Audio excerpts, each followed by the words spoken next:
Türkiye, Afrika İş ve Ekonomi. Maintenant, nous allons continuer avec notre panel dans ce forum d'affaires économiques Turquie, Afrique, et notre panel sur la logistique, sur le centre logistique Afrique va commencer bientôt. Nous vous prions de reprendre vos places. Notre panel qui est organisé à l'égide du ministère de Commerce et de l'organisation DIC avec la participation des ministères invités et plusieurs autres participants. Maintenant, nous allons continuer avec notre panel sur le centre logistique Afrique et je vous souhaite tous et à toutes le bienvenu. Je vous demande de ne pas oublier de prendre votre casque pour la traduction simultanée. Le canal 1, c'est pour le turc, 2 pour l'anglais et 3 pour le français. Et maintenant, pour le discours d'ouverture de notre panel sur le centre logistique Afrique, j'aimerais tout d'abord inviter Monsieur le vice-ministre, Dr. Özgür Ömer Artud, sur la scène pour le discours d'ouverture. Monsieur le vice-ministre, bienvenue. Monsieur Özgür Volkan Ar. Ministre distingué représentant les pays africains, chers représentants des pays africains, chers participants, tout d'abord, j'aimerais vous souhaiter la bienvenue et je souhaite que ce 5e forum qui offre une occasion importante de développer les relations économiques et commerciales entre la Turquie et les pays africains et d'identifier de nouveaux domaines de coopération soit couronné de succès. Je tiens à exprimer mon plaisir d'accueillir vous dans notre pays, nos précieux invités qui sont venus du monde entier, des 4 coins du continent africain. Avec une population approchant les 1,5 milliard d'habitants, son potentiel économique et commercial et son poids géopolitique, le continent africain attire de nombreux pays et les investisseurs grâce à ses riches ressources naturelles et à sa main-d'œuvre dynamique. Le continent africain a enregistré une croissance et devient une puissance régionale qui joue un rôle de plus en plus actif dans le système international. Notre politique africaine, contrairement à celle d'autres acteurs présents dans la région, est fondée sur une approche humanitaire visant le développement du continent plutôt que la priorité donnée aux opportunités économiques. Pour nous, l'Afrique n'est pas synonyme de pétrole, de diamants, d'or, de fer, de cuivre, d'argent, mais plutôt d'amitié, de fraternité, de partage et de gamme mutuelle. C'est pourquoi nous construisons nos relations sur la base d'un partenariat égalitaire et d'une approche gagnant-gagnant. Dans ces contextes, afin de développer les relations entre notre pays et les pays africains, notre ministère a mis en œuvre en 2003 la stratégie de développement des relations commerciales et économiques avec les pays africains. Au cours des 20 dernières années, nous avons considérablement approfondi nos relations commerciales et économiques avec les pays du continent, contrairement à d'autres pays, sur la base des principes d'intérêt mutuel. Le volume des échanges commerciaux entre la Turquie et les pays africains augmente chaque année. Notre pays est un partenaire commercial important de la région en raison de ses relations étroites et de ses partenariats stratégiques de longue date avec les pays africains. Notre volume commercial avec le continent africain, qui était de 5,4 milliards de dollars en 2003, a été multiplié par 7 en 2024 pour atteindre environ 37 milliards de dollars. Nous avons aussi nos ambassades dans 4 pays et nos conseillers commerciaux dans 31 pays sur le continent africain, ainsi que nos institutions et organisations telles que TİKA, Turkish Airlines et Türkiye Marif Kurumu, qui contribuent également aux activités et à la visibilité de la Turquie sur le continent africain. Dans le cadre des activités de diplomatie commerciale menées récemment par notre pays, nous pensons que nos relations actuelles avec les pays africains entreront dans une nouvelle phase grâce aux accords, aux forums sur les affaires et les investissements, aux visites réciproques, aux salons, aux programmes de délégation commerciale et d'achat. Et outre les activités commerciales en plein essor sur le continent africain, nous entretenons également des relations de plus en plus étroites dans le domaine de la construction. Les entreprises de construction turques sont en fait entre les 3 pays qui sont les plus importants pour le continent africain. Chers invités, la Turquie occupe une position stratégique qui lui permet d'accéder à de nombreux marchés, y compris l'Afrique, en plus d'être un carrefour important pour le commerce mondial. Depuis notre pays, il est possible d'atteindre en 4 heures de vol 67 pays où vivent environ 1,4 milliard de personnes et qui représentent un volume commercial de 8 600 milliards de dollars. Le continent africain, avec lequel nous entretenons des liens historiques d'amitié et de fraternité très forts, n'est qu'à 45 minutes de vol de notre côte sud d'Adana, de Mersin, d'Antalya et de Muğla. Et nos services de logistique et de transport, qui sont devenus une marque mondiale, continueront d'être le moteur de nos exportations de services avec 81 milliards de dollars d'exportation de services, soit 35% des 117,2 milliards de dollars d'exportation de services de notre pays en 2024. Grâce à ce succès, le secteur logistique turc occupe les 10e place mondiale. Chers participants, comme je viens de le mentionner, les activités logistiques et de transport jouent un rôle très important dans l'augmentation du volume du commerce extérieur avec l'Afrique d'année en année. Si en fait nous examinons le transport extérieur avec les pays africains, on constate que le transport maritime occupe la première place.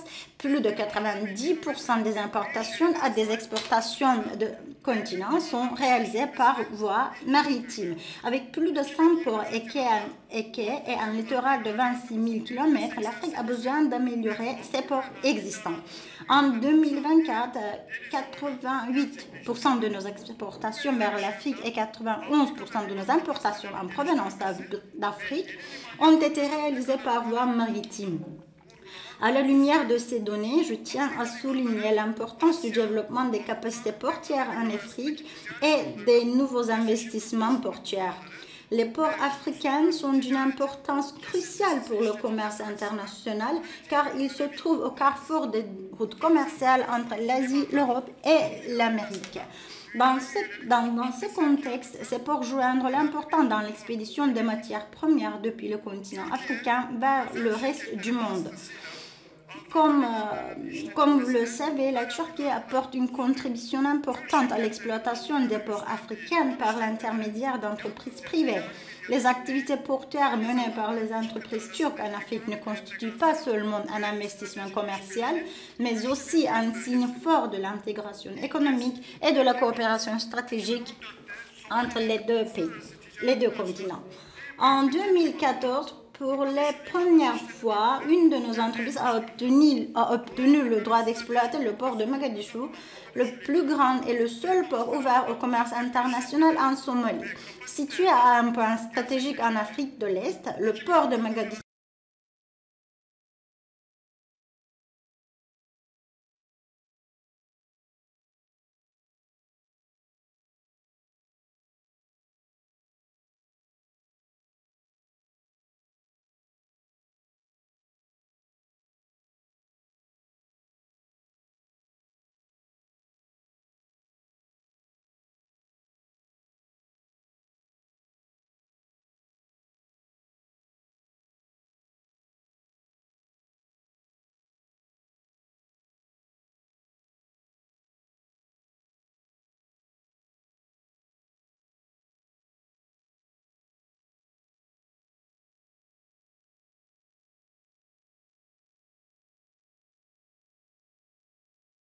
Un contrat de concession de 25 ans a été signé pour l'exploitation des ports de Bata et Malabo en Guinée équatoriale. En outre, un accord de coopération a été signé en avril 2023 pour l'exploitation du port de Takoradi au Ghana. Enfin, je tiens à vous informer que des entreprises turques vont construire un port à Lambe, l'un des centres touristiques du Cameroun, dans le cadre d'un projet d'environ 750 millions de dollars. Dans le cadre des investissements en question, nos entreprises ne se limitent pas au port, mais sont également actives dans le domaine de la construction, du textile, du nettoyage et de la gestion des déchets. Elles visent à créer un nouvel écosystème dans le pays où elles investissent et à se concentrer sur les domaines qui soutiendront la production locale. Grâce à ces investissements, la Turquie est devenue non seulement un partenaire commercial, mais aussi un soutien du développement durable sur le continent africain. La mise en œuvre de l'expérience turque en matière d'exploitation portuaire en Afrique renforce l'efficacité de la Turquie dans le réseau logistique mondial et crée un nouveau dynamisme dans le transport maritime africain. Chers participants, nous constatons que le transport aérien occupe la deuxième place dans nos exportations avec 7,36% et qu'il est également utilisé dans nos importations en provenance des pays africains avec un taux de 3,91%. À ce stade, je tiens à attirer votre attention sur l'importance des efforts déployés par les compagnies aériennes dans le cadre du commerce entre la Turquie et l'Afrique. En ce qui concerne le transport aérien, qui occupe la deuxième place dans le commerce de la Turquie avec l'Afrique, les vols effectués par notre compagnie nationale Turkish Airlines vers le continent revêtent une grande importance. Dans ce contexte, les activités de Turkish Airlines en Afrique sont en constante augmentation, alors qu'en 2003, le Turkish Airlines ne desservait que les pays d'Afrique du Nord et en 2025, elle desservira 62 destinations en Afrique, reliant ainsi le continent africain au reste du monde grâce à des itinéraires de transit. En tant que ministère du Commerce, nous sommes fermement convaincus que l'augmentation des capacités et des possibilités logistiques entre les pays africains et la Turquie entraînera des développements très importants pour notre commerce extérieur. Dans cette optique, je voudrais consacrer cette partie de mon discours à l'importance des centres logistiques que nous devons créer sur le continent africain en tirant parti de l'expérience turque. Comme vous le savez, les centres logistiques assurent la fluidité du commerce grâce à leurs fonctions multiples telles que le stockage des produits, les opérations douanières, l'intégration des modes de transport et la distribution finale. Au cours des 20 dernières années, la Turquie a investi environ 300 milliards de dollars dans les transports et les communications. Grâce à ces investissements, notre pays a non seulement renforcé ses capacités logistiques internes, mais a également construit une infrastructure solide qui permet des coopérations dans toutes les régions desservies par les corridors terrestres, aériens et maritimes.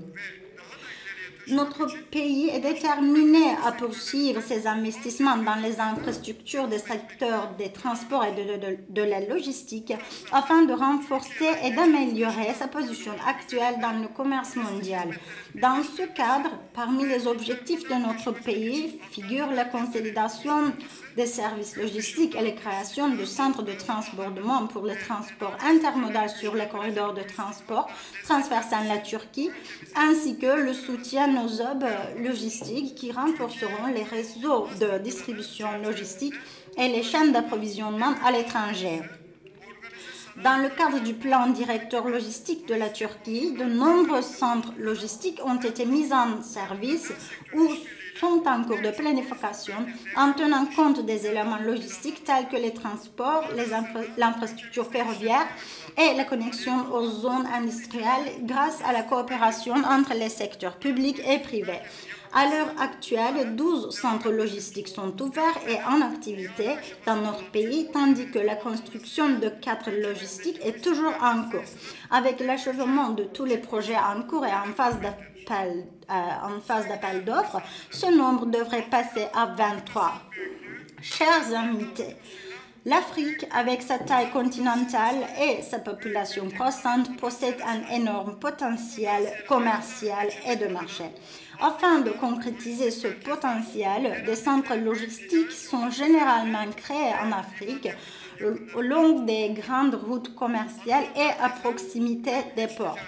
Ces centres visent à accroître l'efficacité des chaînes d'approvisionnement en soutenant à la fois le commerce intérieur et le commerce intercontinental. On sait que d'importants investissements ont été réalisés dans des centres logistiques, en particulier en Afrique de l'Est, Kenya, Tanzanie et en Afrique de l'Ouest, Ghana, Nigeria, ainsi qu'en Afrique du Sud. Dans ce contexte, je tiens à souligner l'importance du forum en fait qui a été réalisé par son Excellence M. Recep Tayyip Erdogan, un forum mondial sur les corridors de transport entre le Somalie, le Ghana, la Mauritanie, la République du Congo, Djibouti, le Libéria et la Guinée. Et j'aimerais annoncer qu'en fait un accord a été, un comité de directeurs conjoints a été également adhéré, un accord a été signé. Cet accord en fait démontre la capacité et l'aptitude de notre pays à agir simultanément avec différents pays d'Afrique. Il montre que la Turquie vise à relier ses propres ports à ceux des pays côtiers de différentes régions d'Afrique par le biais de réseaux et de centres logistiques. Chers amis africains, comme vous pouvez le constater, la coopération entre la Turquie et les pays africains en matière de centres logistiques et de corridors logistiques doit être considérée comme un point très important à l'ordre du jour. Ensemble, nous voulons faire du continent l'un des points de jonction clés des corridors centraux du commerce mondial. Dans le cadre du principe gagnant-gagnant, nous devons viser à accroître la connectivité mondiale en combinant les avantages offerts par la situation géographique unique de la Turquie avec ceux de l'Afrique. En conclusion, la coopération entre la Turquie et les pays africains en matière de centres logistiques et de corridors logistiques doit être l'un des points les plus importants à l'ordre du jour pour nous tous. À cette occasion, je souhaite que le forum soit couronné de succès et qu'il donne lieu à de nouveaux partenariats pour le monde des affaires, ouvrant la voie à de nouveaux projets et des investissements. Je vous salue tous de tout mon cœur respectueusement et je vous remercie beaucoup pour votre participation. Thank you so much indeed. Merci beaucoup, Monsieur Özgür Volkan Ağrı, ministre député du Commerce de la République de Turquie. Merci beaucoup. Nous remercions maintenant notre deuxième intervenant, Madame Philippe Lebonne. Nous voudrions l'inviter sur scène pour son allocution d'ouverture. Monsieur Lebonne, vous avez la parole.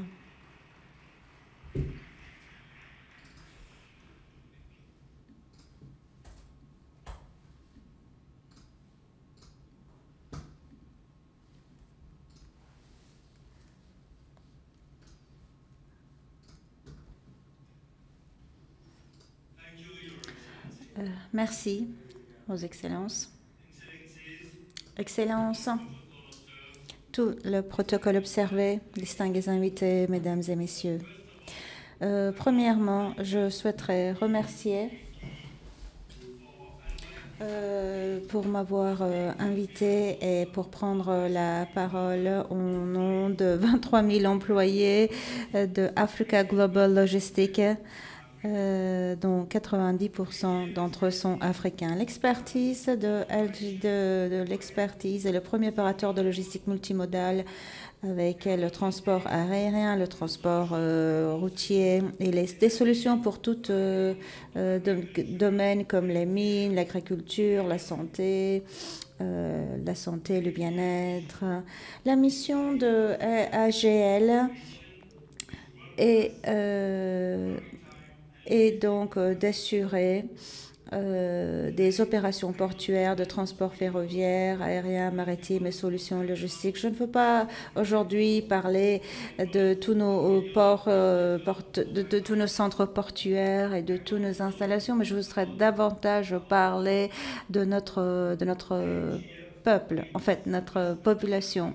Nous investissons en Afrique avec des capitaux humains et notre 23 000 collègues, femmes et hommes dans 47 pays africains sont le cœur battant de notre entreprise et sont la clé de notre réussite.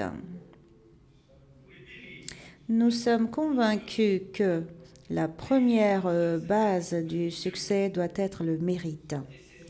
Et c'est la raison pour laquelle vous trouverez au sein d'AGL des femmes conductrices de train, des grutières, des gérantes d'entrepôt, des directrices au plus haut niveau de notre entreprise, y compris notre comité exécutif.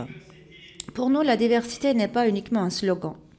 C'est un levier de performance et d'innovation.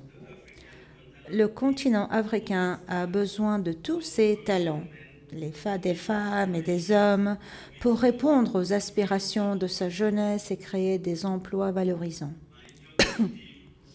Notre équipe turque m'a expliqué que l'Anatolie, Anadolu, signifie la terre de Mama, comme l'Afrique s'appelle Mama Africa. Et c'est donc, encore une fois, la région qui met en évidence le pouvoir des femmes dans tous les domaines et inclus dans notre secteur de logistique. Ce sont des liens vraiment inédits qui relient la Turquie et l'Afrique. Notre entreprise AGL a anticipé l'émergence et la transformation de l'Afrique. Oui, bien entendu, le continent peut traverser des crises, comme d'autres, mais nous restons convaincus de son immense richesse, non seulement de ses ressources naturelles, mais par-dessus tout de ses populations, de ses peuples. La jeune génération africaine est énergique, elle est créative et ambitieuse. Notre rôle en tant qu'opérateur logistique est de leur donner des opportunités pour créer de nouveaux standards avec des outils numériques pour accélérer la croissance grâce à des transports et des infrastructures fiables. Nous voulons leur permettre de se connecter au monde et on veut les former au métier de la logistique à travers nos centres de formation régionaux.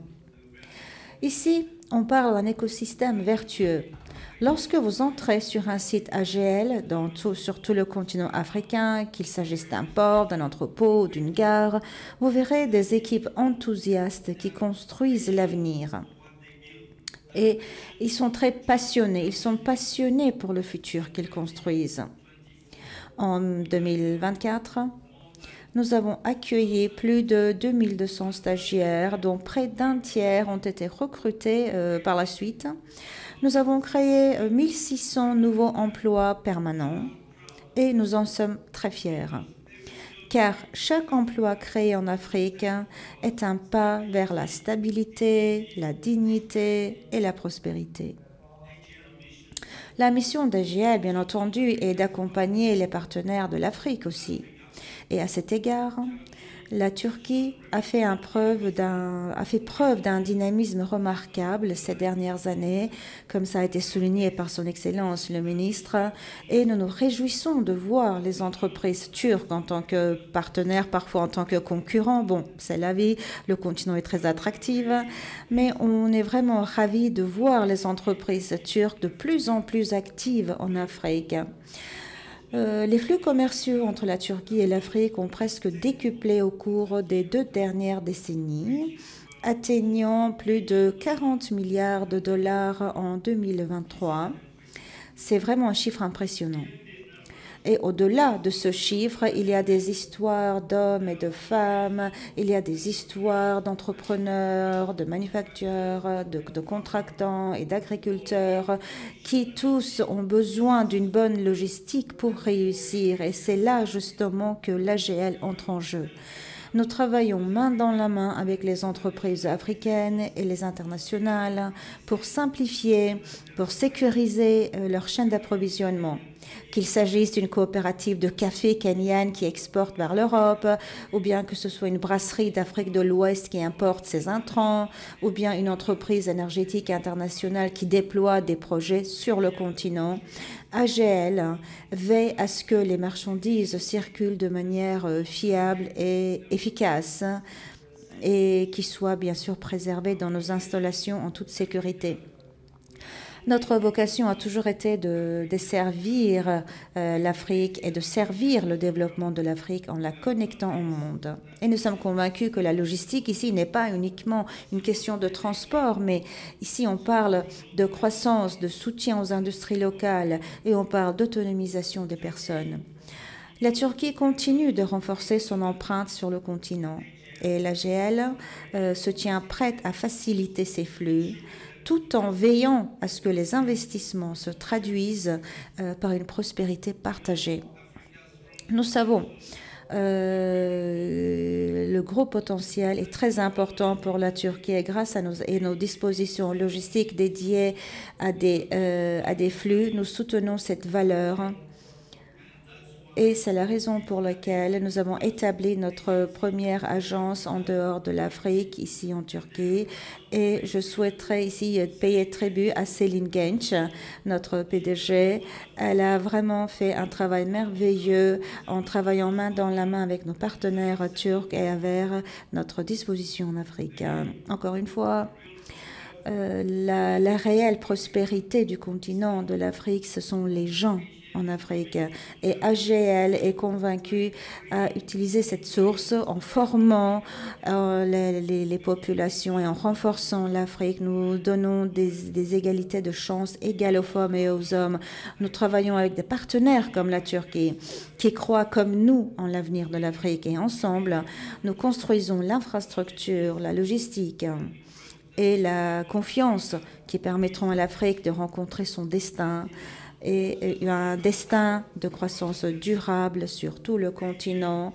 Et AGL est fière d'être une des forces motrices clés pendant ce voyage. Merci.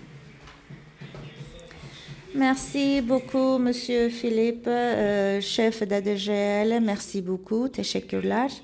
Maintenant, chers invités, nous commençons notre panel sur le Centre logistique Turquie-Afrique. Mais avant, je voudrais appeler notre modératrice pour ce panel, Madame Amine Boutalbi, directrice du Centre d'investissement et de développement arabo-africain. Veuillez venir sur scène, Monsieur Aminé. Monsieur Aminé. Bien sûr, nous avons des panélistes car c'est un panel. Donc, je vais inviter par ordre nos panélistes de l'AGL, directeur général d'AGL, Monsieur Eric Mellet. Nous vous invitons sur scène.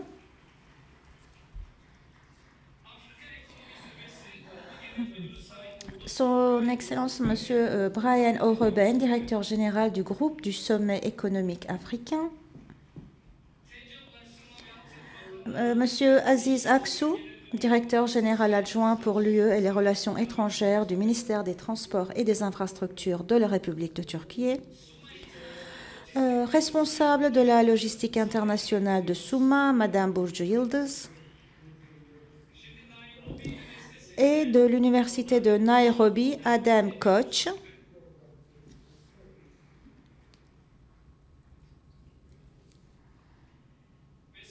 Et dernièrement, président du groupe Al-Bayrak Investissement étranger, groupe Port et Construction, Monsieur Yunus Yilmaz.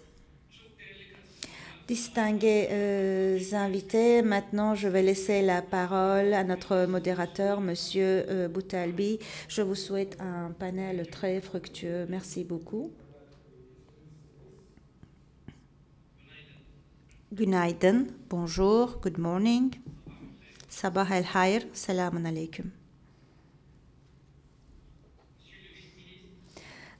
Distingué Vice Minister, distinguished de vous accueillir aujourd'hui à cette importante panel et session intitulée Centre logistique Turc-Afrique, organisée dans le cadre de TABEF 2025. Aujourd'hui, nous discutons des moyens de renforcement d'infrastructures logistiques et des étapes stratégiques pour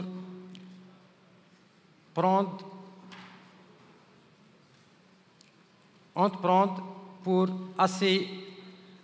assurer la croissance durable des échanges entre l'Afrique et la Turquie.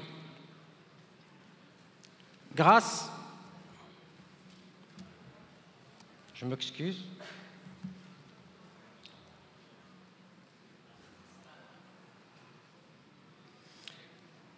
à sa position géographique, stratégique et à sa capacité logistique avancée, la Turquie est un partenaire clé dans l'intégration de l'Afrique aux chaînes d'approvisionnement mondial aux côtés de nous, distingués panélistes.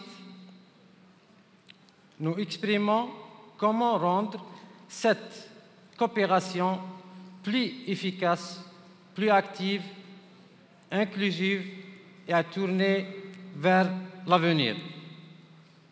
Avant de commencer,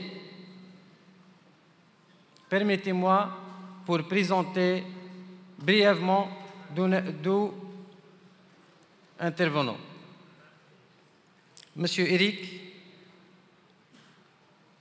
Malte, c'est le PDG de Africa Global Logistics. Madame, Docteur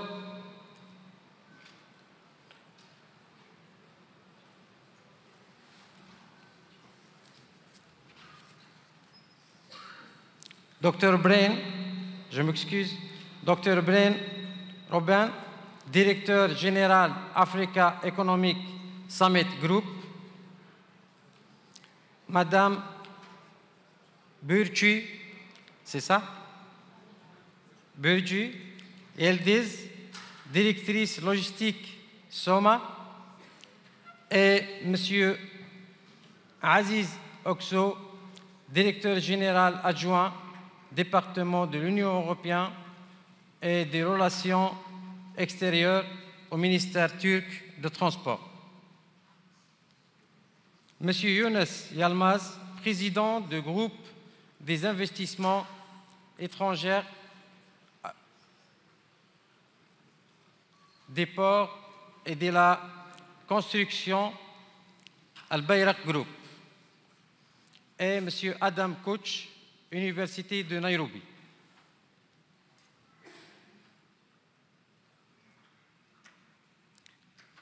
La logistique, ce n'est pas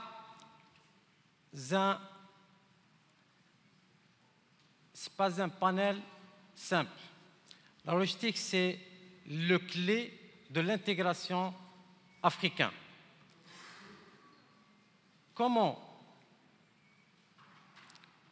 la corridor de transport et de logistique en Afrique ont-ils évolué au cours de dernières décennies? Et quels sont les principaux facteurs ayant conduit à cet changement? Monsieur Eric, s'il vous plaît.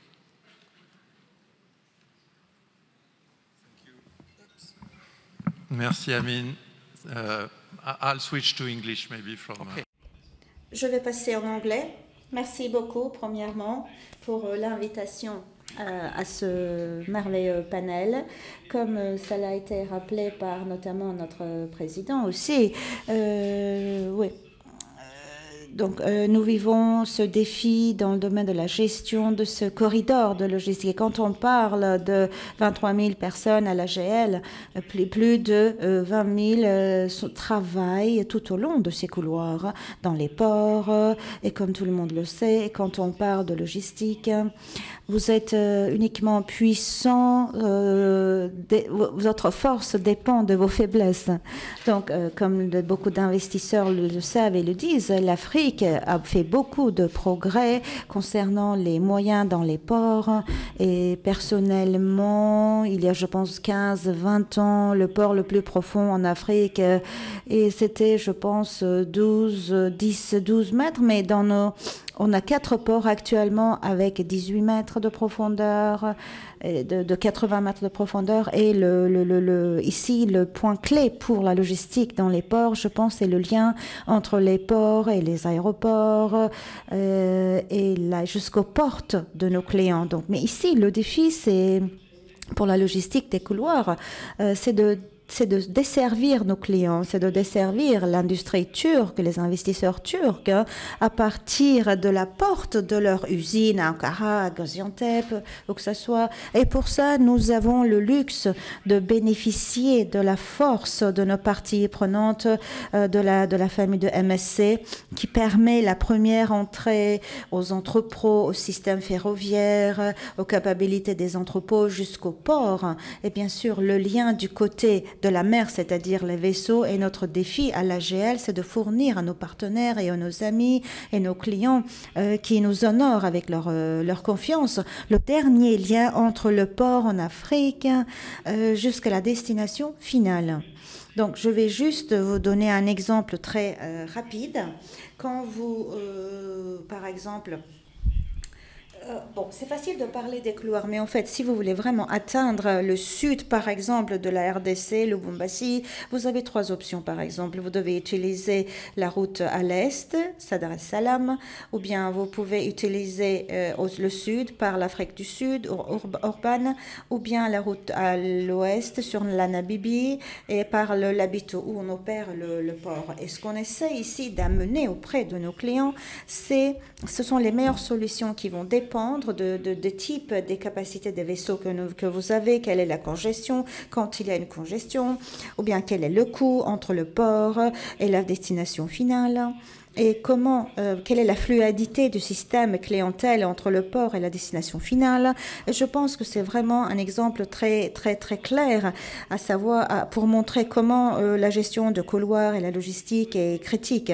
Et par exemple, avec les contacts qu'on a avec les clients, l'industrie turque est extrêmement fameuse pour leur rapidité de leur opération et comment ils peuvent construire des aéroports, des hôpitaux rapidement. Et c'est vraiment clé pour nous d'essayer de leur fournir la solution la plus avec la meilleure relation coût-efficacité, parce que l'Afrique change, et tout le monde parle de l'Afrique, mais on voit qu'il y a plus de 50 pays et chaque pays est différent. Donc ce qu'on essaie d'amener auprès de nos partenaires et ce que nos partenaires essaient d'amener, ce sont les meilleures solutions au moment de l'exécution du projet. AGL, je pense, sur 49 pays africains. C'est ça, M. Eric? Yes, correct. OK. Il reste 6 pays. L'Algérie, normalement... One of them is yours, but we will find a solution thanks to the forum. Inch'Allah. On a le corridor de la Mauritanie et le Sénégal. On a ouvert des lignes. Soyez les bienvenus à AGL à Alger. La même question pour Dr Brain.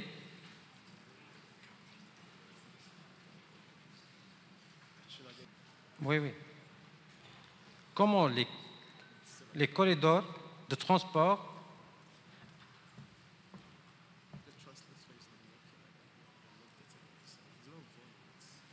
à toutes et à tous,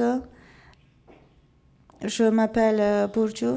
Est-ce que vous pouvez éteindre les autres microphones, s'il vous plaît? Veuillez éteindre les autres microphones, s'il vous plaît. Nous construisons des aéroports, des hôtels, des ports. Nous avons de nombreux projets en Afrique. Depuis plus de 20 ans, nous avons un know-how, un savoir-faire en Afrique. Et ça fait déjà 10 ans que je travaille dans cette entreprise et j'ai envoyé 10 000 containers en Afrique jusqu'à aujourd'hui, depuis que j'ai commencé à travailler à Souma. Au cours de ces 10 dernières années, oui. Bon, et comme je travaille depuis 10 ans, donc ça va faire un bon exemple. Mais qu'est-ce qui a changé depuis ces 10 années en Afrique? Quand on a commencé à se déplacer vers l'Afrique, nous étions allés au Congo. Au Congo, c'était difficile.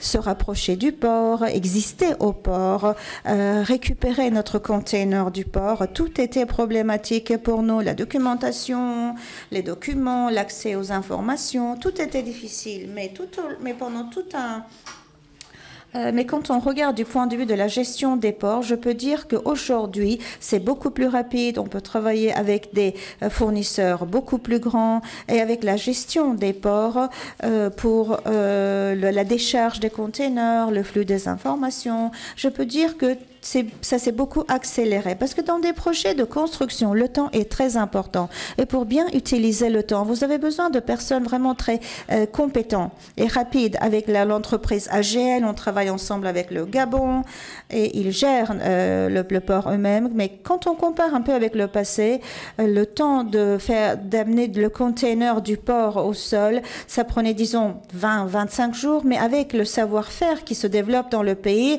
en 3-5 jours, on peut décharger notre container et récupérer les matériaux. Donc, beaucoup d'autres entreprises se déplacent en Afrique et avec leur arrivée aussi, notre rapidité, notre commerce ont augmenté avec l'Afrique et notre accès a augmenté. Par exemple, Turkish Airlines, pour nous, quand j'étais venue, il y avait très peu de vols, il y avait peu de réseaux sur le continent, mais avec Turkish Airlines, il y a plus de réseaux, le déplacement s'est accéléré, on peut avoir accès plus aisément, et avec l'Air Éthiopie aussi, ce transport a été facilité, mais je pense que ce qui est important, et ce qui a été dit aussi lors des discours d'ouverture, il y a vraiment, c'est la force de la main-d'œuvre qui s'est beaucoup développée en Afrique. On voit des gens qui sont très ouverts, dynamiques, qui sont ouverts aux informations, qui veulent partager les informations. Et avec les entreprises turques, il y a beaucoup d'entreprises, de main-d'œuvre en Afrique, prêts à travailler ensemble. Et ceci nous fait gagner du temps. Parce que le flux d'informations, par exemple, vous pensez une question, vous avez une mauvaise information, vous vous préparez à la base de cette mauvaise information, mais vous perdez du temps. Et on a eu beaucoup de perte de temps. Mais avec les entreprises comme la GL ou bien d'autres sous-contractants, nous avons résolu ce problème et on a pu gagner du temps. Et en 10 ans, je pense que la chose qui a vraiment changé, c'est le savoir-faire et c'est la compétence de la main-d'œuvre, des ressources humaines. Merci, Madame Bourdieu. Je répète la question.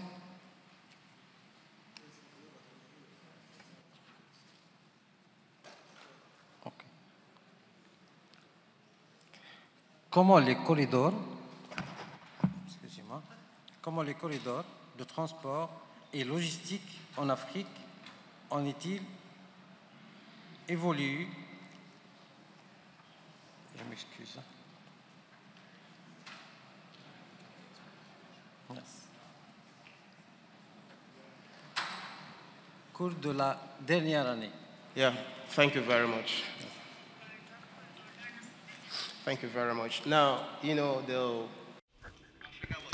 Merci beaucoup. Quand nous parlons des corridors en Afrique, en fait, ces corridors initialement ont été conçus pour l'intérêt des maîtres de colonisation, mais au cours des années, nous avons vu qu'il s'agit d'un changement concernant ces corridors vers des réseaux de commerce ayant multimodal. Et le développement infrastructurel économique en Afrique, en fait, est très important, surtout entre 2013 et 2023, nous avons dû un investissement pour les infrastructures de corridors qui montent jusqu'à 100 milliards de dollars. Donc, ce qui est l'essentiel, en fait, est d'améliorer ces corridors africains avec l'intermédiaire des projets infrastructurels et bien sûr avec le soutien des institutions africaines, MCL et bien sûr avec les partenariats PPP, avec les projets PPP. Et grâce à ces investissements, en fait, notre réseau continue à expandre. Et au cours de ces dernières années, nous avons en fait aussi mis en vigueur des lois nationales Et maintenant, nous faisons face à des défis concernant l'intégration et c'est pour cela qu'en fait, nous faisons des suivis d'interconnectivité parce qu'il s'agit ici d'une évolution en fait concernant l'infrastructure ainsi que la conception logistique et les systèmes de liens qui en fait le lien entre les corridors africains et le reste du monde. Monsieur Aziz Oxo. Je pense que la Turquie a des défis. Elle organise un sommet par rapport aux corridors. Comment la vision du ministère du Transport par rapport à ça? Merci.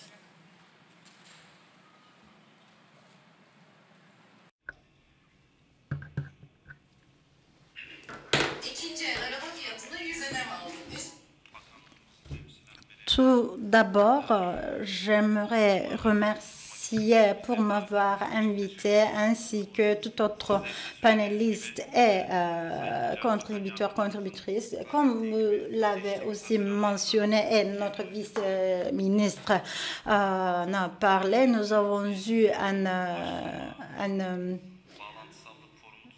un forum d'interconnectivité en tant que le ministère du Commerce et nous avons aussi eu une session dédiée à l'Afrique, c'était en 29 juin.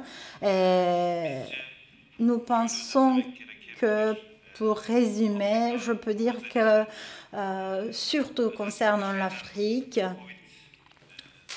la pandémie de Covid, bien sûr, a été affectée très négativement. Les chaînes d'approvisionnement sont devenues de plus en plus importants, en fait, qui ont été touchées par cette pandémie. Et bien sûr, la commercialisation des ressources naturelles a été améliorée et bien sûr a augmenté la vitesse de ces activités commerciales. Notre pays utilise le modèle BOT, construction, exploitation et transfert, et nous avons commencé à recevoir plus de demandes pour, en fait, mise en œuvre de ce modèle dans les pays africains. Et il y a aussi des pas que nous prenons en fait pour recueillir des réflexions concernant nos réalisations. Et en faisant tout cela, nous en fait suggérons, nous recommandons à nos amis africains de se concentrer sur leurs pays voisins pour pouvoir avoir des projets facilitateurs et bien sûr qui vont leur aider à augmenter la rapidité. Parce que comme nos chers invités, nos distingués invités le savent aussi, il est très difficile de réaliser des projets infrastructurels, mais il est aussi difficile de les rendre rentables. Donc, à ce stade-là, pour le pays lui-même, pour la région, les investissements qui sont faits entre chaque région sont très importants et j'aimerais aussi souligner l'importance de la rapidité. À ce stade-là, je pense qu'il est important aussi de faire des collaborations avec des investisseurs turcs pour la réalisation de tous ces projets. Merci beaucoup. Merci beaucoup, monsieur Aziz. Même question par rapport à mon frère, monsieur Younes.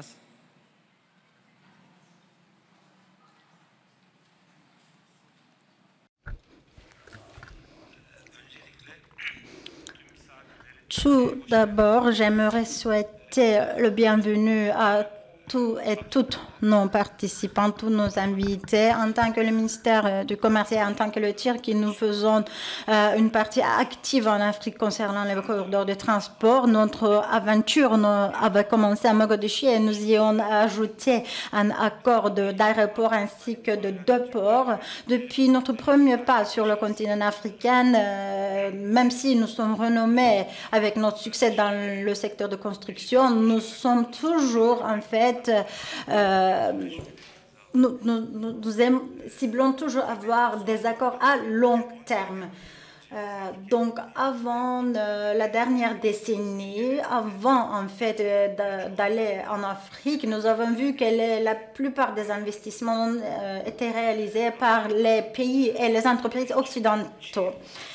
À part ça, il y avait la Chine, la Russie, les pays arabes et auparavant et plus tard, la Turquie a créé de nouvelles options pour le développement des infrastructures en Afrique. Nous avons plusieurs amis de JL, M. Philippe, qui sont depuis plus longtemps présents en Afrique, mais pour la dernière décennie, comme je viens de dire, nous avons gagné beaucoup plus d'expérience et nous croyons que nous offrons une grande contribution, surtout au secteur de logistique. Il y a plusieurs projets inclus les ports, les voies ferroviaires, les centres logistiques qui en fait montent jusqu'à des milliards de dollars. Nous sommes toujours sur le terrain et nous avons en fait une main-d'œuvre qui monte jusqu'à 96% et c'est surtout pour la localité de notre ressource humaine. Bien sûr, il y a certains problèmes, mais certains dangers que nous faisons face sur le terrain. Nous faisons face nous-mêmes à ces problèmes. En développant ces projets infrastructurels en Afrique, bien sûr, le savoir-faire technique et l'expérience sont deux facteurs qui manquent, qui sont absents. Et malheureusement, à cause de cela, les projets ne sont pas correctement conçus. Il y a des projets que nous rencontrons qui ne priorisent pas les besoins des humains. Par exemple, je ne veux pas partager le nom, mais il y avait un projet de construction de port avec un budget de 300 millions de dollars où il n'y avait pas de commodité. Le port a été construit, mais il n'y a pas de volume commercial. Dans un autre pays, disons, il y a un port, encore un projet mis en œuvre, mais le principe encore n'est pas bien prioritisé et l'entreprise qui a construit le port a aussi des activités minières dans le même pays. Donc l'infrastructure est conçue en fait plutôt pour ces activités minières. Oui, nous parlons d'un développement. Oui, il s'agit d'un grand développement, mais il y a aussi des projets très erronés qui sont en cours de réalisation. Et encore un autre problème, logistique en fait est composé de plusieurs facteurs. Vous ne pouvez pas en fait réaliser les projets de logistique en un coup. Vous devez avoir des étapes. Parfois, quand nous parlons de problèmes en Afrique, nous parlons de développer un projet pour pouvoir résoudre cette dernière, mais même avant de nous concentrer sur le premier pas, nous essayons de nous concentrer sur la dernière étape. Nous pensons à des projets imaginaire, disons, et il s'agit des budgets qui montent jusqu'à 500 millions de dollars, etc. Et à la fin, bien sûr, ces projets ne sont pas réalisés. Nous perdons du temps et mes expériences, en fait, me montrent que il s'agit des bonnes solutions, des solutions qui peuvent être bien rentables avec des coûts diminués. Et il faut bien sûr, comme je viens de dire, se concentrer sur la première étape. Et le projet doit continuer étape par étape. Et c'est comme ça que nous pouvons avoir du succès. Nous avons déjà eu des bons projets en Afrique et j'espère que nous allons continuer de la même façon. Et avec mes expériences, tout ce que je peux dire encore une fois pour mes amis africains est de prioriser leurs propres besoins qui peuvent être en fait mis en œuvre, qui peuvent être rentables, qui peuvent être financés et bien sûr qui répondent à leurs besoins avec des bonnes solutions, des solutions qui sont correctes.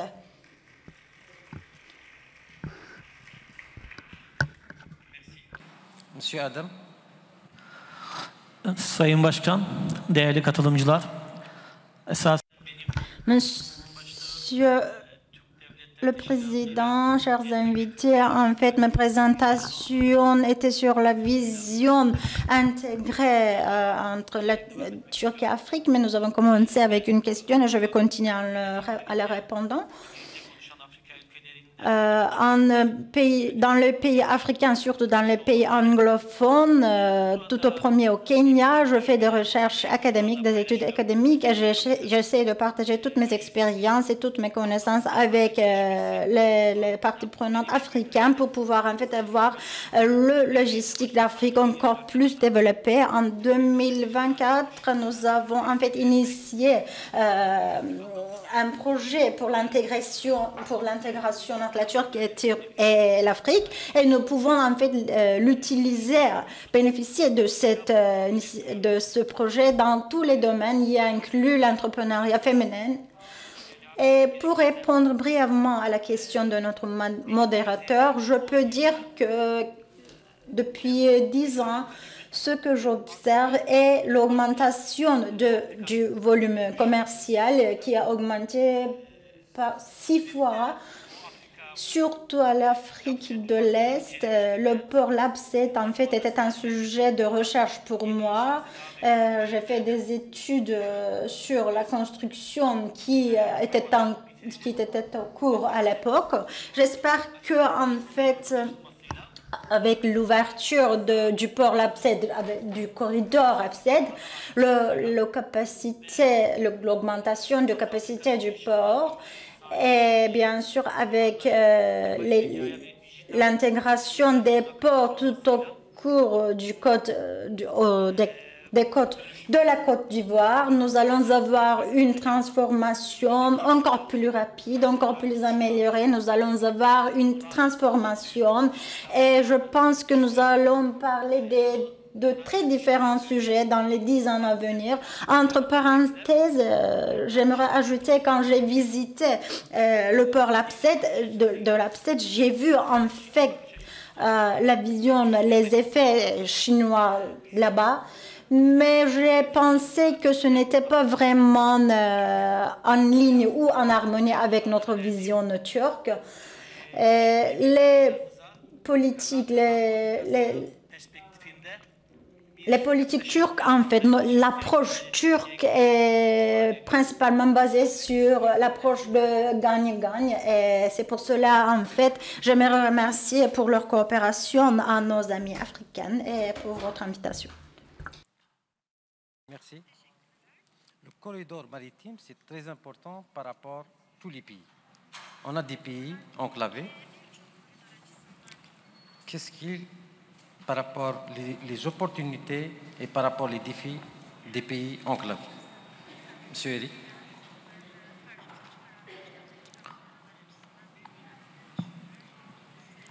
Thank you, Amin. Well, I think je pense que j'en ai parlé en parlant de ce corridor africain, surtout de la partie qui se trouve sur le terrain. Les pays qui ont des ports, mais à une certaine échelle, et ça peut devenir en fait un défi pour nous avec la congestion, parce que quand vous traversez la ville, quand vous allez à l'autre côté de la ville, vous avez une connexion qui se trouve sur le terrain, donc il ne s'agit pas seulement des défis infrastructurels ou physiques, mais il s'agit d'une combinaison. Nous avons besoin d'un mixte investissement, si je peux dire, et je pense que le besoin global pour l'investissement en Afrique, c'est à peu près 150 milliards de dollars, et le niveau en fait monte jusqu'à 60 ou 70 milliards de dollars par an. Donc, comme M. Younous en a mentionné, nous avons besoin de plus d'investissements pour fermer cette lacune. Et c'est comme ça qu'en fait, nous pouvons résoudre tous ces défis. Les projets peuvent devenir rentables, efficaces, plus efficaces. Et comme ça, nous allons perdre moins de temps. C'est comme ça que nous pouvons bénéficier de ces projets. Donc, le premier pas, c'est investissement. Et deuxièmement, c'est l'expérience et les ressources humaines. Parce que vous avez besoin de l'expérience pendant toute étape de ces corridors, de cette chaîne. Et en même temps, nous croyons qu'il s'agit d'un très grand potentiel en Afrique. Nous en avons un grand potentiel Côte d'Ivoire, l'Afrique du Sud. Et à ce stade-là, bien sûr, concernant la gestion des corridors, la digitalisation, la numérisation devient encore plus important parce que nous avons besoin de visibilité et nous essayons de, en fait, améliorer ce niveau de visibilité parce que vous avez besoin de veiller sur les ports, sur sur les livraisons, etc. Donc, je peux dire qu'il y a toujours quelque part à être amélioré, disons des lacunes à fermer pour l'Afrique. Comme ça, en fait, comme nous avons multiplié par 10 tous ces projets en Afrique, nous devons faire la même chose pour la digitalisation, pour la numérisation. Certains pays, comme je viens de dire, ont ce besoin et la digitalisation, en fait, est le facteur clé pour en fait la connectivité, interconnectivité, ainsi que pour faire notre mieux pour bénéficier du savoir-faire turc, des connaissances turques. Bien sûr, l'interconnectivité et l'utilisation des données en Afrique va jouer un rôle très important dans le secteur logistique. Dr. Bray.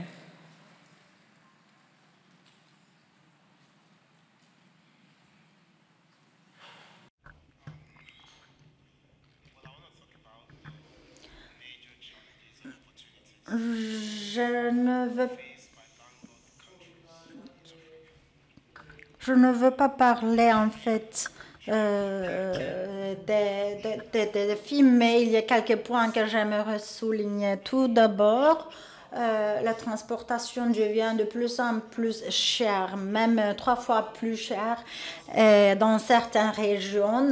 Et c'est aussi un problème pour nous. En même temps, l'intégration prend plusieurs semaines en fait dans certaines régions et bien sûr nous avons besoin des infrastructures et nous pouvons parfois avoir une durée imprévisible pour en fait les transactions douanières. Donc ça limite la fonction des ports ainsi que les logistiques, bien sûr. Donc je peux dire qu'il s'agit aussi des opportunités à améliorer dans ces domaines-là qui peuvent être soutenues par la Turquie. Et c'est pour cela que en fait la Turquie vient dans notre continent. Et la digitalisation et l'intégration est aussi importante, surtout pour les transactions douanières, comme je viens de dire. Il ne s'agit pas des distances, mais il s'agit des systèmes qui causent ce problème. C'est pour cela, en fait, nous avons besoin d'améliorer ces systèmes-là parce que nous avons plusieurs assets, plusieurs richesses. L'Ouganda, le Zambie sont des pays en fait où nous pouvons développer des projets avec la Turquie grâce au projet PPP. Donc ceci est une opportunité que nous pouvons saisir avec la coopération de Turquie. Madame Burcu.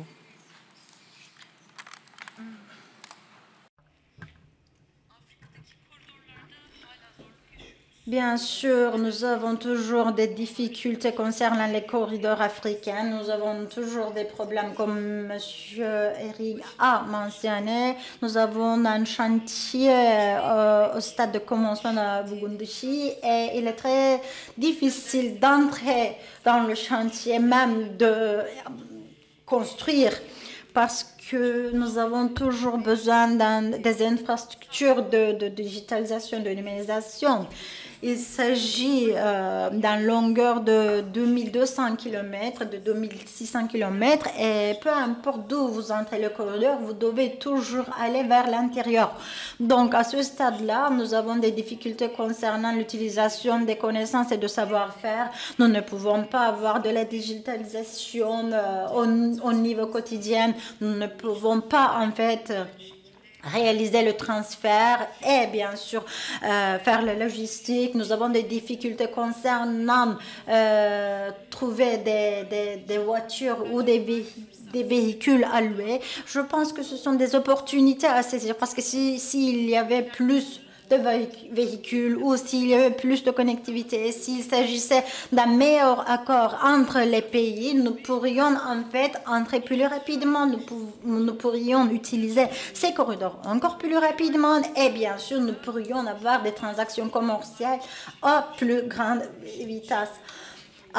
vitesse. Nous utilisons notre corridor pour entrer à l'intérieur.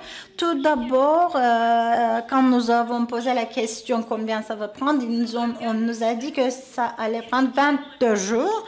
Et maintenant, physiquement, ils disent ça peut être 22, ça peut être 7, ça peut être 12. Et nous allons juste commencer notre projet.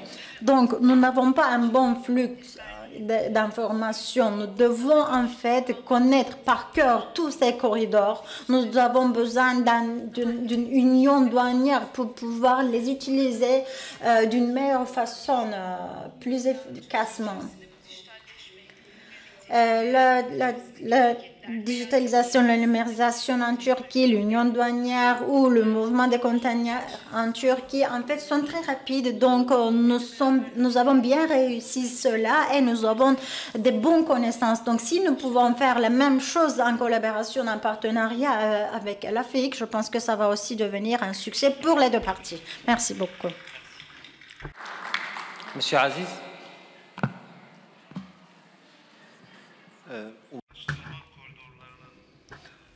Concernant les corridors de transport, en fait, il s'agit aussi de plusieurs opportunités pour d'autres pays.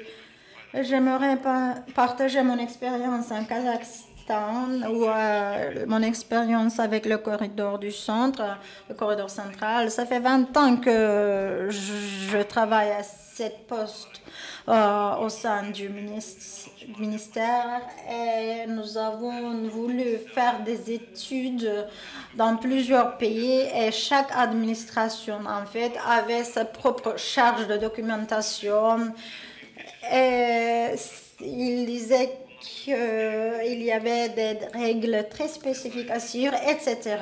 Donc, il s'agissait de divers sujets ou des issues bureaucratiques qui, en fait, faisaient en fait nos négociations prendre encore plus de temps. Mais, comme je viens de dire, surtout après la pandémie de Covid, des pays d'Asie centrale, en fait, ont vu à quel point il est important ces corridors centraux, ces corridors de transport. Et ils ont vu en fait ce sont des ressources d'argent. Pourquoi je souligne l'exemple de Kazakhstan? C'est parce que Kazakhstan a en fait remarqué qu'il gagnait plus d'argent grâce au transport des frais que la logistique interne. Et en fait, Kazakhstan joue un rôle de leader à ce stade-là parce qu'ils ont des ressources internes, en fait. Et comme les jeunes experts sur le commerce vont savoir, même si la logistique, un secteur de service, est un secteur pour l'emploi de plus de personnes. Nous pouvons dire source d'emploi ou branche, disons. Donc, je pense que la population jeune qui est très élevée en Afrique peut nous aider à avoir plus de diversification économique et bien sûr avoir des emplois encore plus durables pendant des années. Donc, ces corridors de transport ont un grand potentiel à saisir pour moi. Monsieur Adam Koch. Merci beaucoup. Monsieur le Président, chers participants, moi j'ai fait certaines observations sur le terrain nous ne pouvons pas en fait porter la mer au pays où il n'y a pas de mer, où il n'y a pas de côte. Donc, nous devons trouver la bonne solution et nos recommandations académiques, en fait, se concentrent sur, encore malheureusement, l'augmentation de digitalisation. Bien sûr, diminuer les étapes bureaucratiques, augmenter la transparence et bien sûr la traçabilité sont très importants. Quand j'étais en Éthiopie, pendant mes travaux, j'ai vu que le pays en fait faisait face à de très grandes difficultés. Et Éthiopie essayait d'atteindre le port via Somalie, mais ils essayaient de faire cela sans avoir aucun conflit, mais ce n'était pas le cas, bien sûr.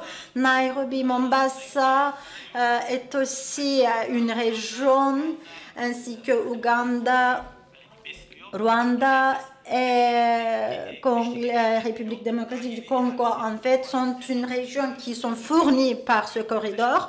Il s'agit d'une grande capacité de logistique de frais. Avec l'amélioration de ces voies, ces corridors, je pense que les pays qui n'ont pas de côte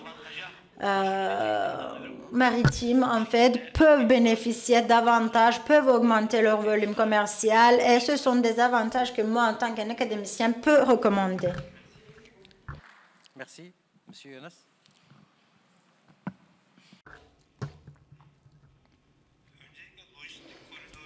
Tout d'abord, il faut savoir qu'est-ce que c'est un corridor logistique. En Afrique, il y a une dizaine de pays qui n'ont pas de côte maritime et il y a une population qui monte jusqu'à 400 millions de personnes pour ces pays. Et les corridors de logistique dont nous parlons sont en fait les corridors vitaux pour ces habitants. Et tout problème avec ces corridors pose des problèmes pour la vie de ces personnes. Nous avons vu la même chose avec le pandémie de Covid. Nous essayons de créer un corridor entre le Mogadiscio et l'Éthiopie. L'Éthiopie a une population qui monte jusqu'à 150 millions et pour pouvoir faire cela, nous avons besoin de faire un accord, mais il y a eu un conflit politique, une crise politique qui nous montre en fait la granditude de ces issues. Nous sommes en partenariat en AEGL. Le port montière est à Congo, est à Somalie, mais le Congo n'a qu'une petite rivière d'où ils essayent d'avoir leurs besoins. En fait, c'est aussi quelque chose qui cause des problèmes d'indépendance, de souveraineté. Disons, s'il s'agit d'une crise globale, quoi que ce soit, les pays ayant des ports, en fait, ne seront pas concernés par des pays qui n'ont pas de ports, qui sont en fait bien verrouillés dedans. Donc, il ne suffit pas de parler des problèmes infrastructurels et techniques, mais il s'agit aussi des problèmes de sécurité. Le port Continental peut recevoir des containers de Turquie pour 2 000 – 3 000 $, mais seulement pour transporter ce frais de port à Kinshasa, nous devons payer 2 fois ou 3 fois de plus. Donc, ce n'est pas acceptable. Nous essayons de gérer tout cela en parlant avec des hommes, des personnes d'affaires dans la région. Il y a plusieurs problèmes. Il y a inclut le nombre de checkpoints, les problèmes douaniers, le manque des procédures, le manque des infrastructures, les problèmes liés à la sécurité, etc. Il y a plusieurs problèmes et en fait, c'est très normal de ne pas avoir toutes ces commodités à l'intérieur du pays. Donc, le problème en Éthiopie est devenu une crise politique en Somalie et ça a été résolu temporairement avec la médiation de la Turquie. Donc, il s'agit des pays comme Mali, comme Congo, ayant de grandes populations. Et nous avons besoin des infrastructures, des logistiques en sécurité. Nous avons des ports en sécurité avec des grands potentiels, avec une grande capacité, mais les infrastructures ne sont pas suffisantes. Et bien sûr, la garantie doit aussi être donnée par des pays qui ne font pas partie de ces accords ou de ces négociations bilatérales. Tout pays doit savoir que ces ports ou ces corridors, en fait, ne seront pas utilisés avec quelques mots dans certains pays, mais ça doit être garanti par des parties tiers. Et à ce stade-là, les pays comme la Turquie, qui sont impartials et bien sûr crédibles, peuvent jouer un rôle très important en Afrique, surtout dans les années à venir. Si nous n'établissons pas un environnement en sécurité, un environnement politique en sécurité, nous ne pouvons pas en fait avoir des investissements. Je vais partager un petit exemple avant de conclure.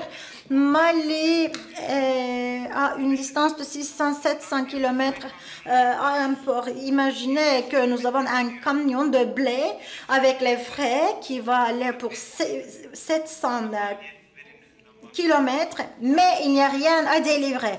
Nous ne pouvons pas avoir l'amélioration des coûts parce qu'un camion va aller 600-700 km sans porter des commodités. Donc, c'est pourquoi nous faisons face à ces problèmes? À cause de la manque de digitalisation des infrastructures, comme je viens de dire. Je peux même partager plusieurs détails, mais il faut toujours avoir l'approche d'un pays tiers.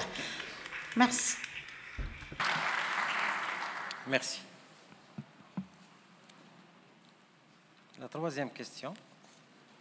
Comment les alliances politiques et économiques régionaux, telles que la zone de la libre-échange africain, la ZLECAf, influençant, elles, les corridors logistiques, le transport en Afrique?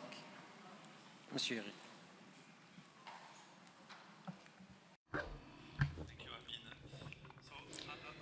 Merci, Amine.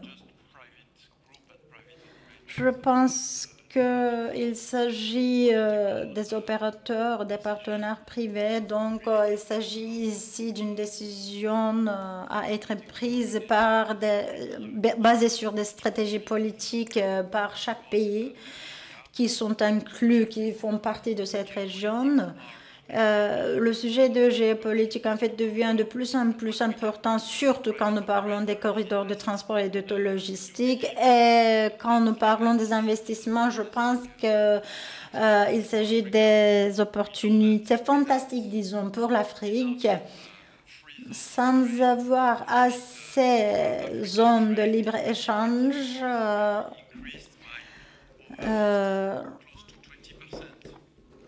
nous ne pouvons pas réussir sur cela. En 2024, il y a eu une augmentation du volume commercial qui monte jusqu'à 15 à 20%. Donc, pour pouvoir en fait avoir une relation commerciale entre les pays africains avec eux-mêmes, les pays africains doivent comprendre que en fait leur propre échange commercial est très important. Il y a plusieurs critiques en fait, mais en tant qu'un Européen, je pense que nous devons nous souvenir de ce concept de zone économique européenne qui monte jusqu'à 1950, les années 50. Donc, de cet aspect, de ce point de vue, il s'agit d'une opportunité fantastique. Comme je viens de dire, nous pouvons investir dans les infrastructures, dans la numérisation, digitalisation, et comme ça, en fait, nous allons avoir du succès. Et je pense qu'il y a un point qui mérite plus d'attention et bien sûr plus d'investissement, et c'est les voies ferroviaires. Nous savons que nous avons besoin de plus de sécurité tout au long des corridors. Nous en avons parlé comme un exemple, mais il y a quelques années, entre le Côte d'Ivoire et le Burkina Faso, le seul corridor, le seul lien en fait qui pourrait continuer à fournir des commodités, c'était les voies ferroviaires. Donc, je pense que ce domaine mérite plus d'attention, plus d'investissement. Je ne parle pas ici des voies ferroviaires pour les activités minières parce qu'il y a plusieurs exportations. Les voies ferroviaires que nous pouvons gérer, en fait, sont des voies ferroviaires pour en fait le transport des alimentations, des autres commodités. Et bien sûr, pour pouvoir faire cela, nous avons besoin de financement de IFE, d'investissements directs étrangers, et bien sûr avec une intégration régionale que nous pouvons en fait faire dans l'infrastructure, nous pouvons améliorer ce point-là. Dr. Bray.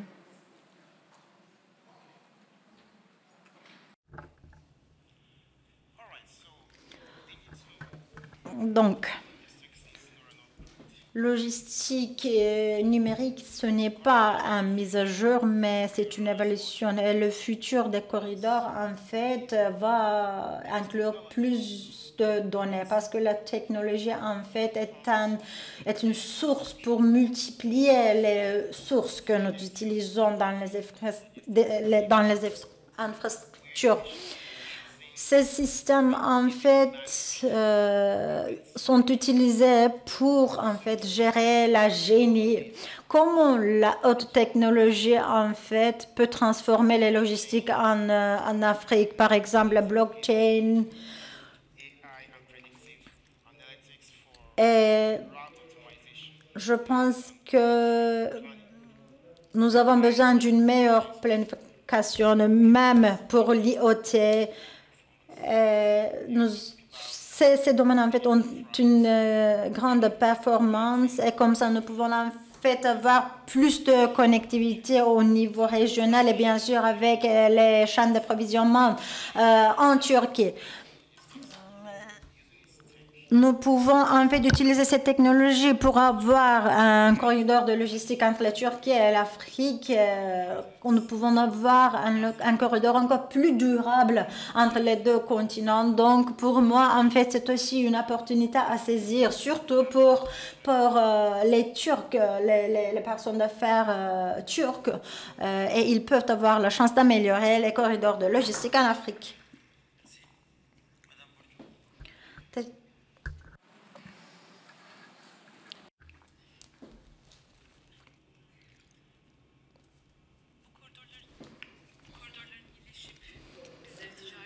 L'amélioration de ces corridors, en fait, ne nécessite pas seulement notre expérience technique, mais nous avons aussi besoin de coopération ou de partenariats politiques. Les pays, en fait, doivent créer des accords politiques pour résoudre les problèmes parce qu'il ne s'agit jamais d'un seul problème en Afrique pour résoudre quoi que ce soit. Il y a plusieurs pays en Afrique qui doivent être intégrés. Il y a plusieurs problèmes à résoudre et nous ne pouvons pas faire cela sans être unis, sans être ensemble. Je l'avais déjà dit, par exemple, Turkish Airlines, en tant qu'une compagnie aérienne, n'a pas beaucoup de points de destination. Donc, l'augmentation de cela va aussi augmenter le flux commercial et nous avons vu que ça a été le cas dans le passé, ce qui était très important pour nous. Et la manque d'une union douanière, les problèmes concernant les transactions douanières était aussi un cas que nous avons subi au Niger. Et nous avons eu des difficultés pour transférer les bons, en fait, mais ce ne sont pas des problèmes, comme je viens de dire, que nous pouvons résoudre nous-mêmes parce que nous avons aussi besoin des solutions politiques. Et pour cela, en fait, nous devons ouvrir la voie, si nous pouvons dire, politiquement, et comme ça améliorer la situation.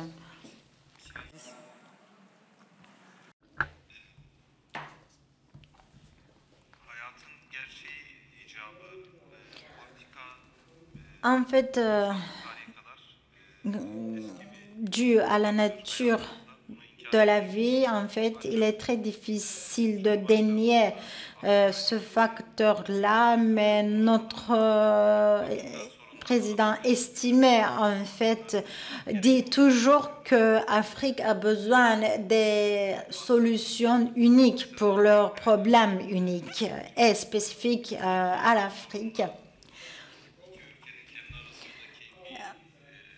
Le problème que nous avons eu à Djibouti ou tout autre problème que les panélistes ont mentionné, en fait, peuvent être seulement résolus avec la déterminité politique de deux pays. Sinon, ils vont perdre encore plus qu'ils gagnent et il faut tourner cela à l'envers. Je pense que les bons exemples doivent être promovus partout en Afrique et plus expandés. Merci beaucoup, chers participants. La zone d'échange libre continentale, cette zone africaine, en fait,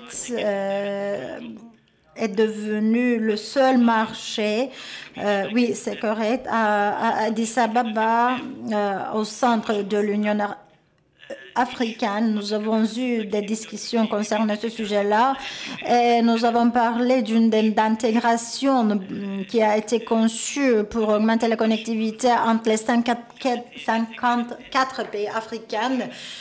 Nous avons eu une intégration commerciale dans le continent, mais ça n'a pas aidé tangiblement à l'amélioration des transactions vers l'extérieur. Donc, surtout l'entrepreneuriat féminin et bien sûr les initiatives des personnes d'affaires turques, en fait, doivent être examinées sous le même toit. Il ne s'agit pas d'ici d'un seul marché, d'un seul continent où nous allons avoir des biens à vendre. Comme ça, nous ne pouvons pas en fait offrir de solutions. Je pense que ça sera injuste pour l'Afrique. C'est ce que je pense sur ce sujet-là.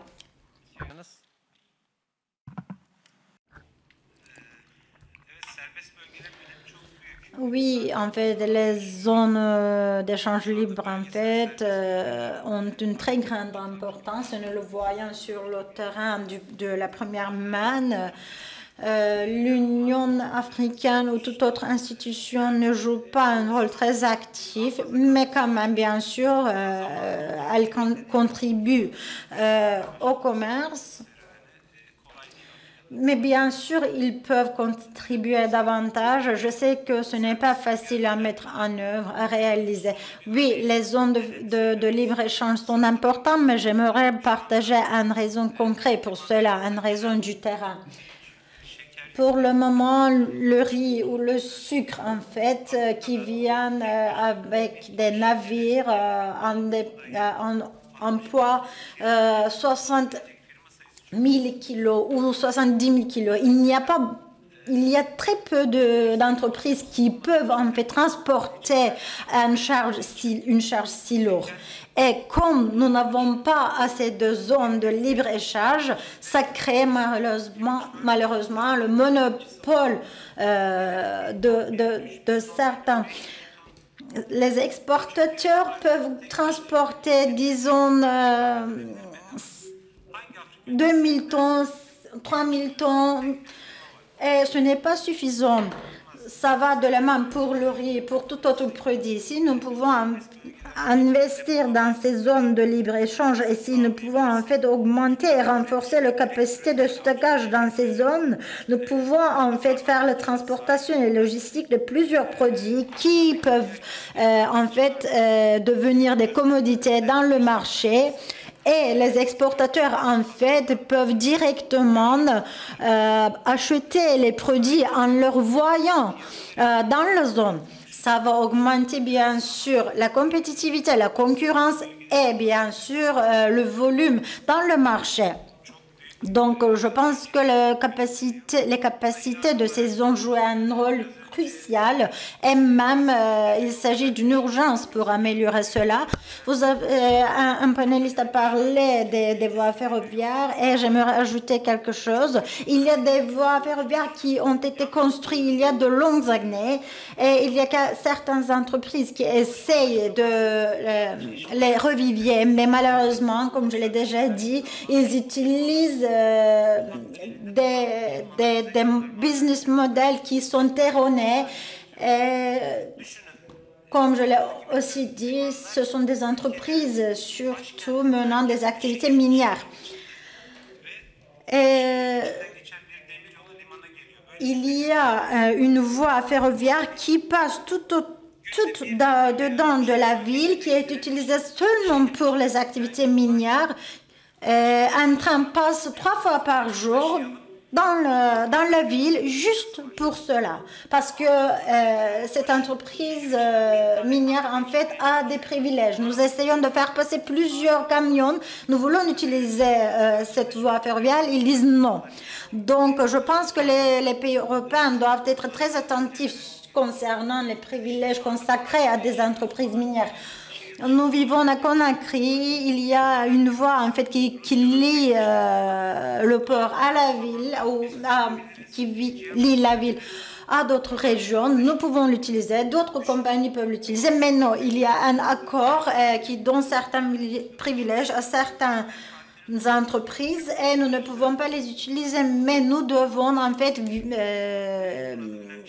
faire attention aux besoins des peuples vivant là-bas et j'ai juste voulu tirer l'attention sur cela. Question à M. Adam.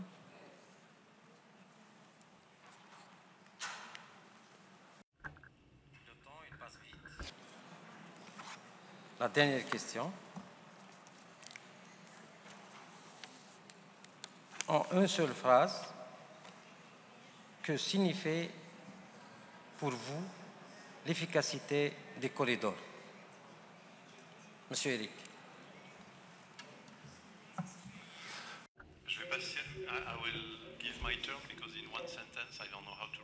Je ne sais pas comment répondre ça avec une seule phrase, mais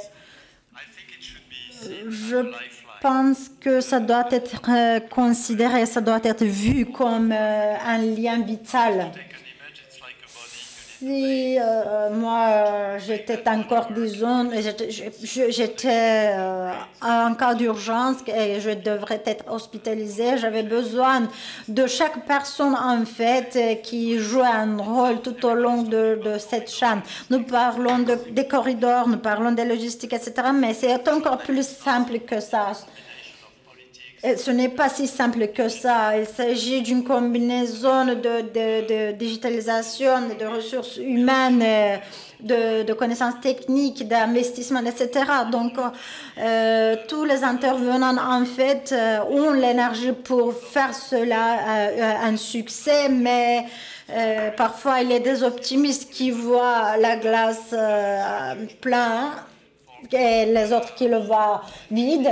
Donc, je pense que nous avons besoin de chaque personne que nous pouvons utiliser. Et la Turquie, en fait, joue un rôle encore plus important avec sa dédication.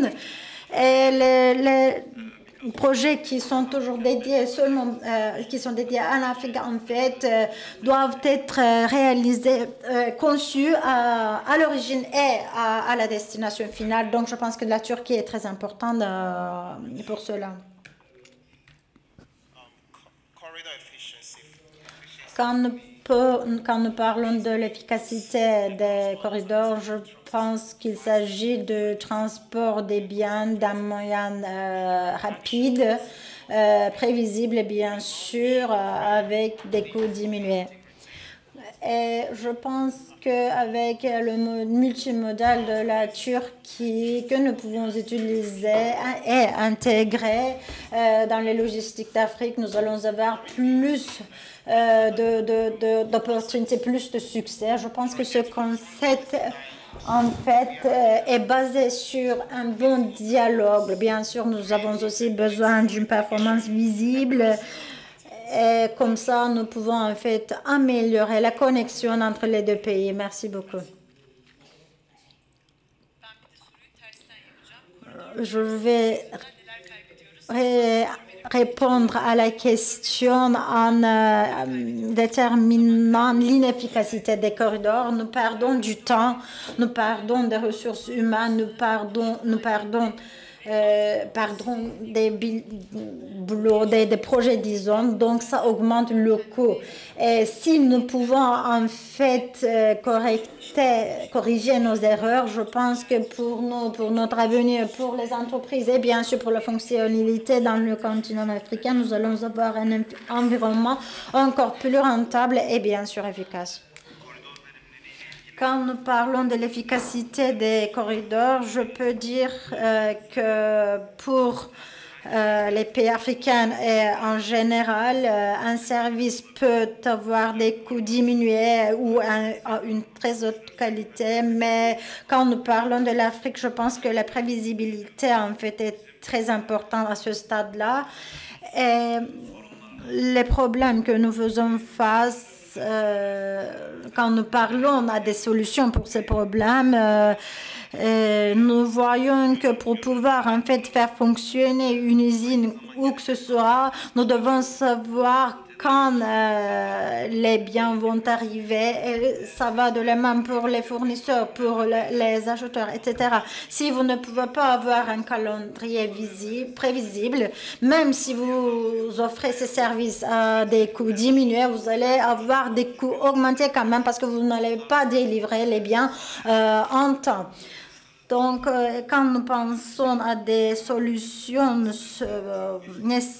nécessaires sur le terrain, nous avons besoin de la prévisibilité, surtout pour l'efficacité des corridors, et les pays et les acteurs, les parties prenantes, doivent faire attention à cela. Pardon. Sayın Başkan. Distingué Président, je voudrais répondre de cette façon. Oui, concernant la productivité du couloir, ça ne dépend pas uniquement de la productivité, mais ça signifie aussi, en fait c'est l'art de bien utiliser le temps aussi. Et du point de vue de lien logistique entre la Turquie et l'Afrique, donc on a besoin de créer un réseau de logistique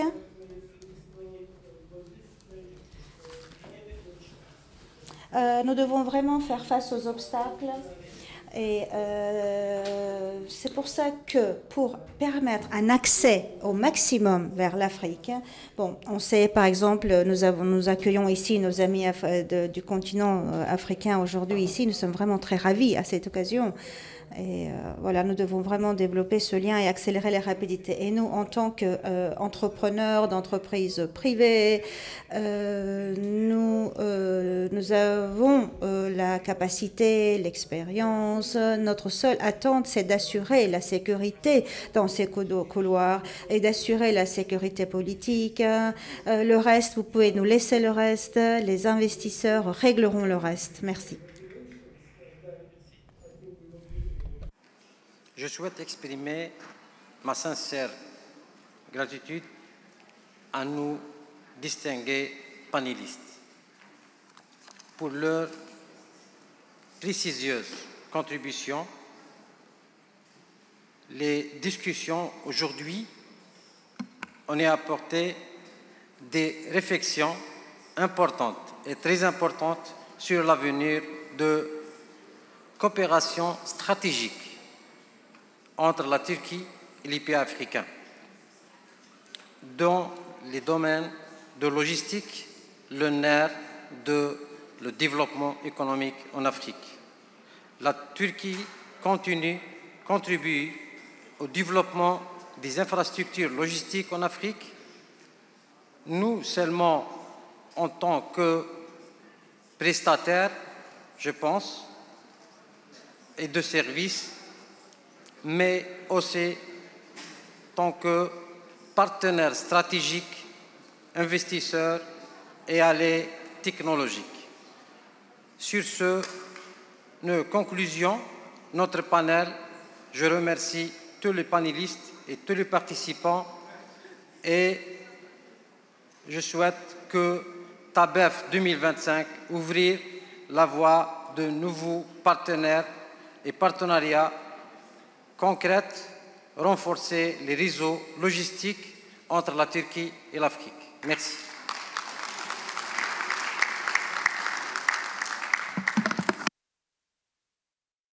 Our moderator and our panelists on this very panel about Turkey. Nous sommes arrivés à la fin de ce panel. Avant de faire notre pause déjeuner, je souhaiterais inviter sur scène notre ministre député de la République de Turquie avec le président de AGL, M. Philippe. Veuillez venir sur scène, s'il vous plaît, pour une photo de famille. Merci beaucoup. Et nous souhaiterions remercier notre sponsor, le président, AGL, qui est le sponsor de ce panel, et nous voudrions remercier le PDG d'AGL. Maintenant, photo de famille. Maintenant, c'est le moment de pause déjeuner. La pause le déjeuner sera servi à l'étage B5. Après le déjeuner, on va avoir un petit concert à l'étage B5, et ensuite il y aura des réunions bilatérales, des réunions d'affaires bilatérales à la même étage. Une autre information.